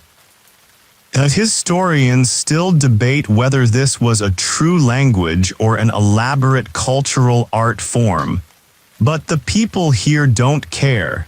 They live in it. While you close your eyes, and for the first time you feel what it means to be covered, not by cloth but by meaning. Because here, shade is not something that happens to you. It's something you'd choose to offer. You leave the town before dawn, but you catch yourself walking differently now. Your arms move with intention, your posture listens to the light, and somewhere in your chest a new word has formed. Not spoken, but held. Like an umbrella. You walk into fog. A thick, stubborn fog. The kind that makes sound seem distant, like voices behind a curtain. Your steps are slow not just because of the mist, but because the silence here insists on slowness. It doesn't want you to stumble, it wants you to notice. There is no map to this place. It doesn't appear in records. No GPS marker, no footnote, no coordinates. and yet somehow everyone in the nearby villages knows where it is. So they call it the kingdom that folded. Not fell, not burned, folded, like a letters, like a cloths, like an umbrella. Well, the story is this. Generations ago, a queen ruled this land, not powerful, not wealthy, but deeply respected. Her court was simple, her taxes fair, her people content. She carried no weapons and signed no wars. Her symbol was, as you've guessed, an umbrella, plain, circular, always open. Then one day, without warning, she told her council, "The kingdom is complete. Not conquered, not thriving, just complete." So she folded her umbrella, handed it to the wind, and walked into the mist. So the next morning, the palace was gone. Not destroyed, not emptied, just not there. Only the umbrellas remained. Dozens of them. Standing in place where the palace once was, arranged like guardians, open, upright, unmoving. You stand among them now. Each one a little different, some small, others impossibly large. Their fabric is stiff with age, yet untouched by decay. They do not flutter, they do not lean, they do not fall. Though they simply are. You reach out carefully toward one whose ribs are carved with spirals. Your fingertips hover, you do not touch. Because something about them feels alive. One obscure traveler's journal from 1892 mentions this place. He writes, "I saw them in the fog, the umbrellas of a court that chose to end itself before the world could." His entry ends with the words, "I did not stay long, I was afraid of their stillness." Historians still debate the truth.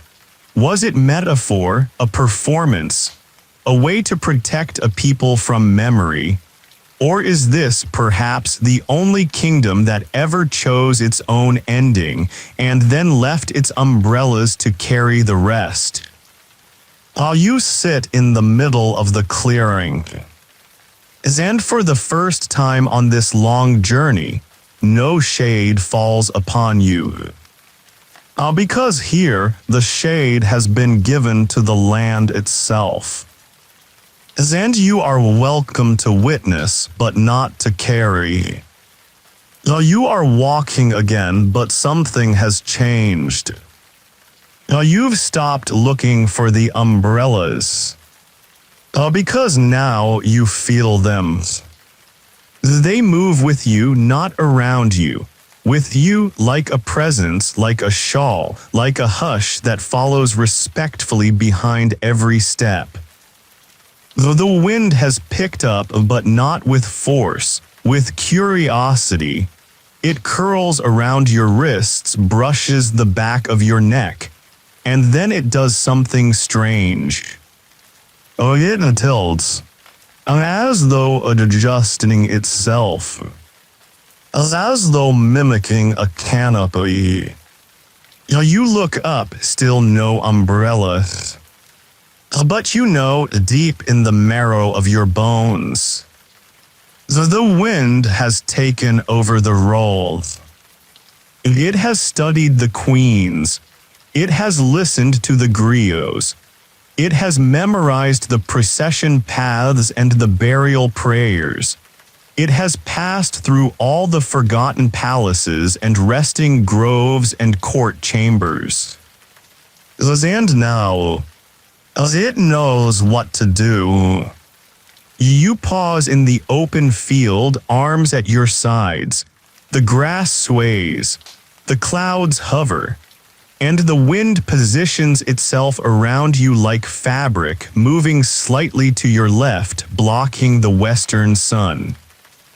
Not as a command, but as an offering. One obscure West African proverb, never written but passed from grandmother to child for centuries, goes something like, "If the umbrella falls, do not rush to lift it. First wait. The wind may have something to say." Now, historians have never been able to trace the origin, perhaps because it wasn't meant to be traced. It was meant to be felt. Now you close your eyes, and suddenly you're not standing alone in a field. You're beneath all of it. The white umbrella that rose into the sky. The one buried upright in the forest. The one the queen let drop before battles. The ones still standing in. The one that cast no shadow but cooled the skin. The one folded, wrapped in ash, and left at the border of the world. They are all here now. Not above your head, but inside your breath. And for the first time you realize, you are no longer a visitor in the kingdom of shade. You are of it. The journey is not about learning the history of umbrellas. It is about becoming the one who carries it next. You wake before dawn. You don't remember falling asleep, only sitting beneath that invisible shade, letting the wind press softly against your cheek like a familiar hand. And now, the sky is the color of damp paper, that in-between blue which cannot decide if it's night's last breath or morning's first. You are in a village that is just beginning to move. Not bustle, not noise. Just a slow choreography of firewood, hands, and water. And in the village square, a circle is forming. Women, men, children, and elders, each carrying something. But none of them are umbrellas. They are carrying the gestures of umbrellas. A woman adjusts an invisible rib. A boy bows slightly, shading his sister from an imagined glare. An old man stands beside a clay pot, holding a crooked stick like a royal parasol. A child giggles and holds a banana leaf over her grandmother's head, until her grandmother corrects her stance with a smile and a flick of the wrist. Now this is the ritual of folding without folding. It is not reenactment, it is not pantomime, it is preservation. You join them at the edge of the circle. No one asks why you're here, they already know. A drum sounds, soft, not rhythm exactly, more like a heartbeat played by someone who has just remembered it. The movement begins. One by one, each person steps forward, lifts their imaginary umbrella and folds it. But not with hands, with their entire body. They bend, they rotate, they honor. The folds are not downward, they are inward. One obscure dance ethnography from a Senegalese scholar described this as the language of shadows re-entering the body. She observed that even the youngest children knew how to move as if holding an umbrella, as if it had never been something apart from them in the first place. Though the folding is slow, intimate, sacred. Some press their palms together. Some draw circles above their heads. Others place invisible handles across their chests like shields. Each motion ends not with a stop, but a return, as though the umbrella was never separate from the self. You watch as an elder steps forward. Her spine is curved, her knees stiff. But when she lifts her hands to the sky, it is clear. She is holding something. And whatever she holds, it holds her back. She folds it with the precision of someone who has done this for lifetimes. Then she turns to you, not with invitation, with expectation. And without knowing how, you step forward. Your hands rise. And the weight, invisible, ancient, beloved, settles into them like memory made solid. You fold. And you feel it. Not the umbrella. You are folding slowly into something wiser. And still hold. There is a place spoken of only in pauses that no one guards, yet no one would dare enter without preparation. Not because it is dangerous, but because it remembers everything. You are being led there now.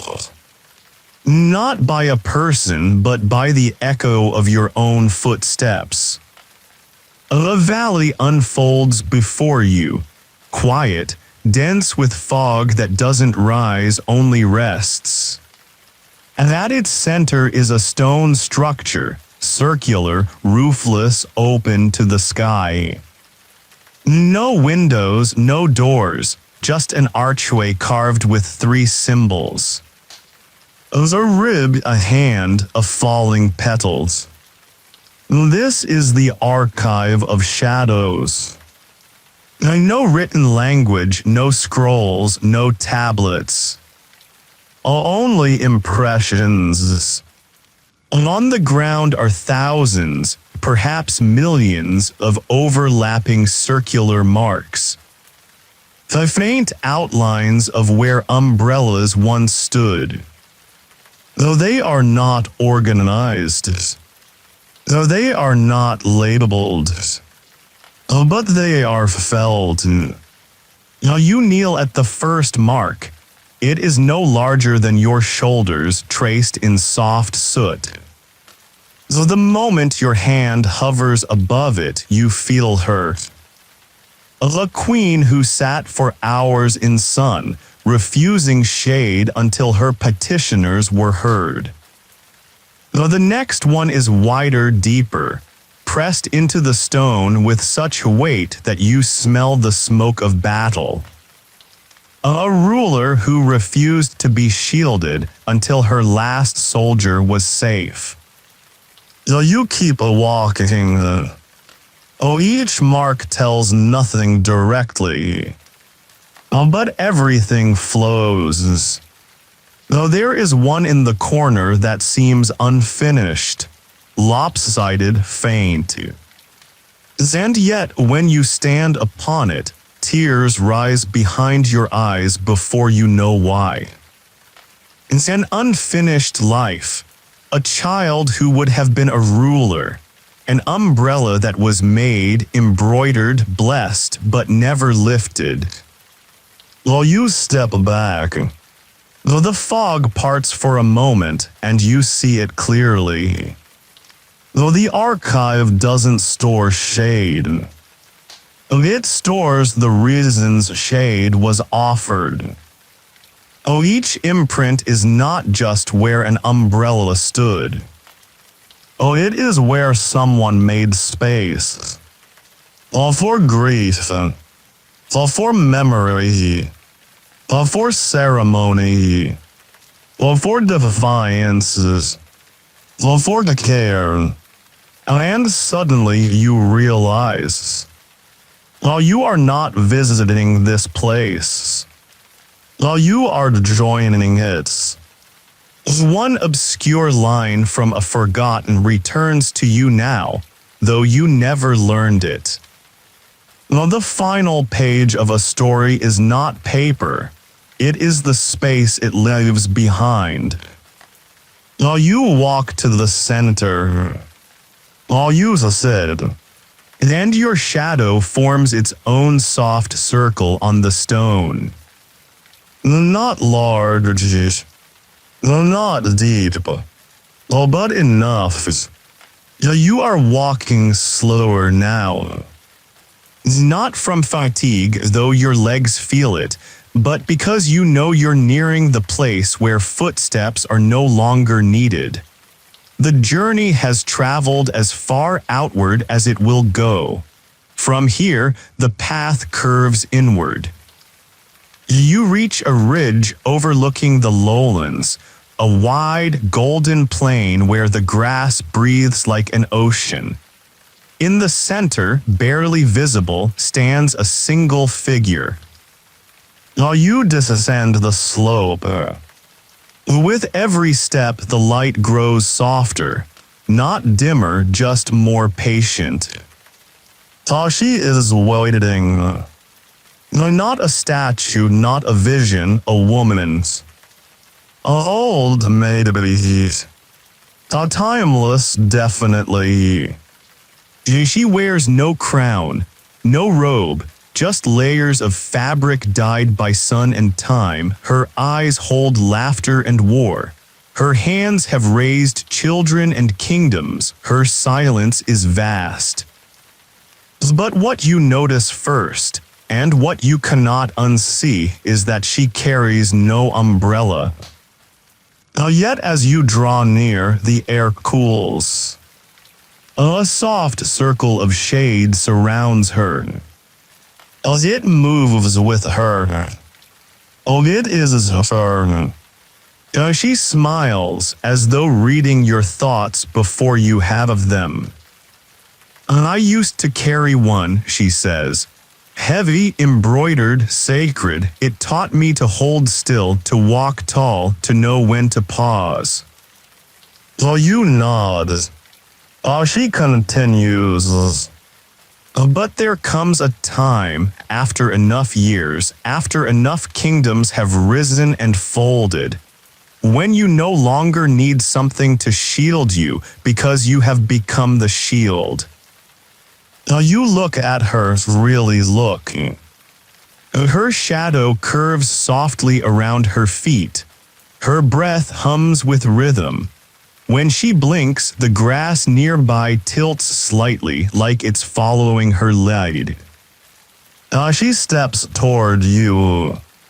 And though her hands are empty, you feel the presence of something being passed. No object, no gift. Just knowing. One obscure oral record passed down only in funeral songs.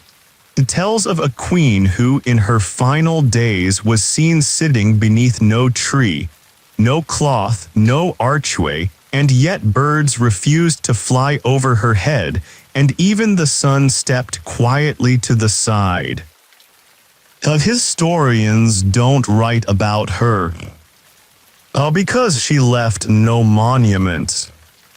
But every woman in 5 villages still carries water on her head the way she did, still listens before speaking the way she did, still walks as if carrying shade even when the day is cloudless. You step back and realize you no longer feel the heat. Because she has taught you not with words, but with being, that the umbrella, once lived long enough, does not need to be held. As it becomes your way of moving through the world. You climb one last hill. The sun is lowering now, casting that long amber light that makes even old stones look poetic. There is no path here, only instinct. Your feet find places they didn't know they were seeking. And at the top, nothing. Or just the sky. Wide open, endless. And yet full. All you said. There are no more kingdoms to visit. No more queens to meet. No more stories to overhear from elders with voices like tree bark and honey. Oh, but the sky, it begins to whisper. You hear the flutter of every umbrella ever opened. The rustle of cloth being caught by a wind. The clack of wooden ribs. The hush of footsteps on palace steps. The murmur of warriors shielding a child.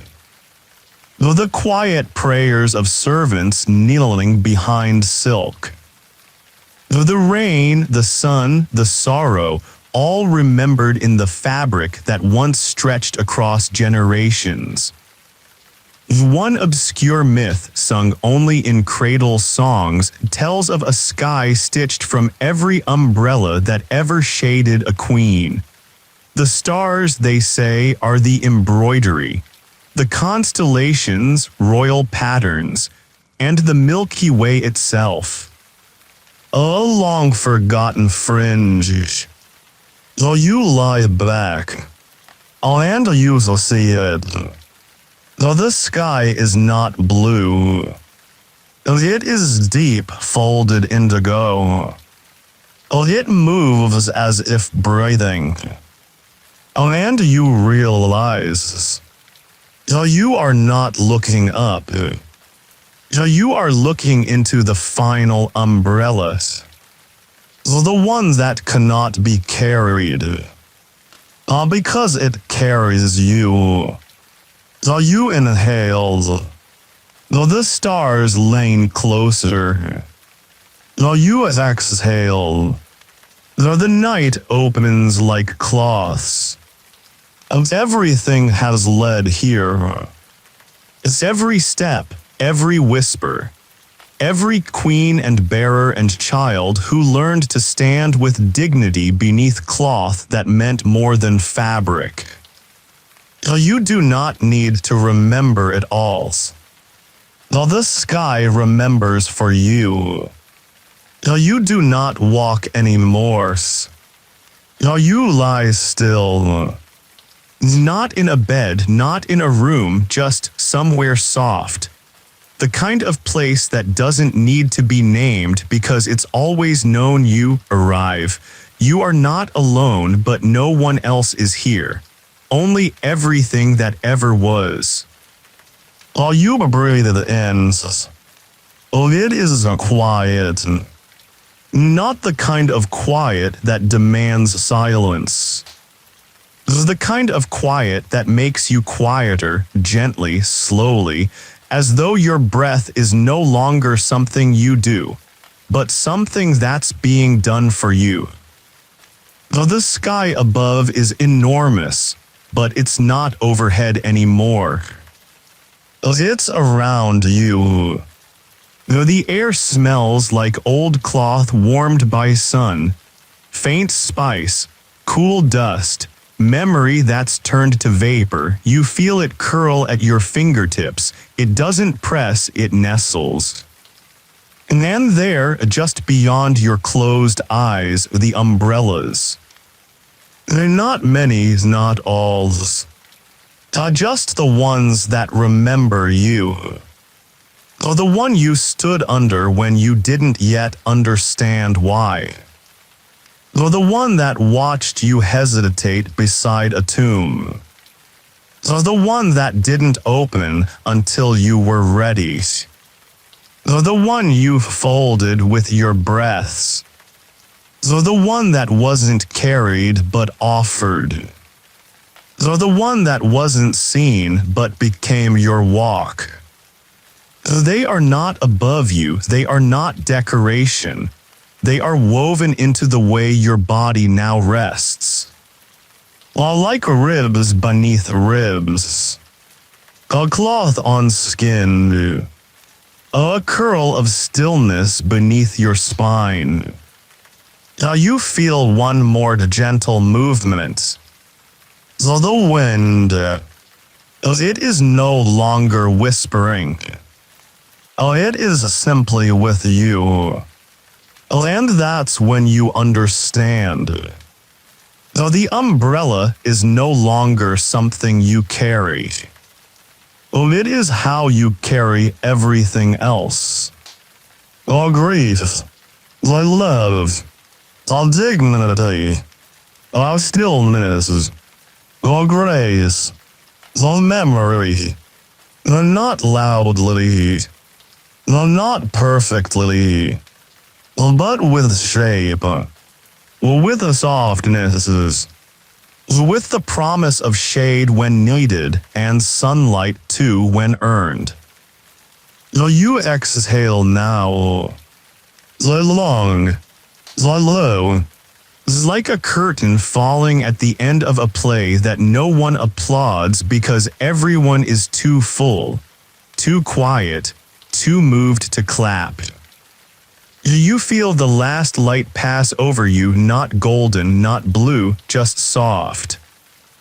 And then, even that folds away. Not into darkness, into rest. You are still here. But the world is far away now, not gone, just softened.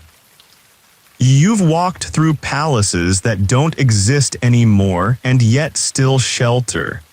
You've stood beside women who ruled without armies and carried shade like others carry swords. You've watched cloth outlive crowns and silence speak louder than kings.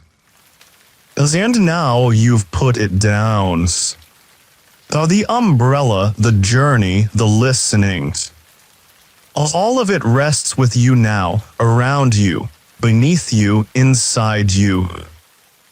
You don't need to remember every story. You don't need to carry every detail. The world remembers for you. The wind carries what you cannot.